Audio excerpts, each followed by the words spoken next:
we don't talk enough about Kyle Shanahan. Kyle Shanahan is as good an offensive coach as I can think of in a really long time. Who are the elite offensive coaches? The Andy Reids, people like that we look at and say they completely changed the sport and all the rest of that. Kyle Shanahan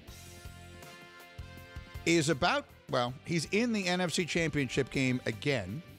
He was there a year ago and in the Super Bowl a couple of years before that with Jimmy Garoppolo, who none of us think is any good. And now all of a sudden, he's got the kid who was the last pick in the draft last year, who basically hadn't seen the field until the end of November, and he's got them as a finely tuned machine. That guy is a great coach. Now, Kyle Shanahan, when we talk about the best coaches in the NFL, I feel like his name doesn't come up. We talk about Bill and all that he's done. We talk about Tomlin and all he's done. We talk about Andy Reid and all that he's done. Okay, right. All of them deserve that. They all deserve that for what they've done over the course of time.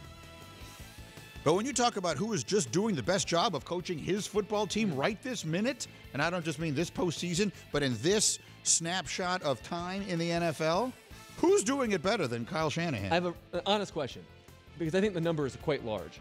How many quarterbacks walking planet Earth right now do you think could play for the 49ers and Kyle could take to the NFC Championship? Half?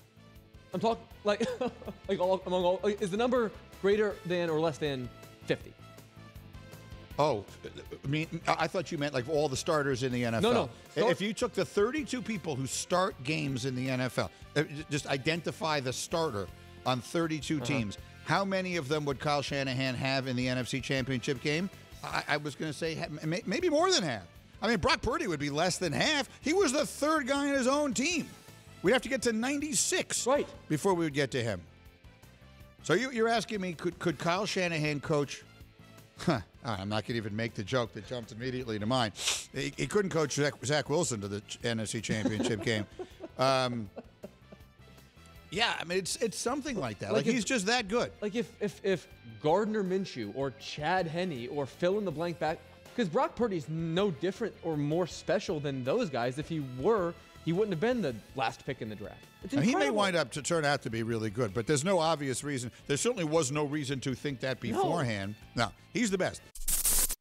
Thank you for watching ESPN on YouTube. For live streaming sports and premium content, subscribe to ESPN+.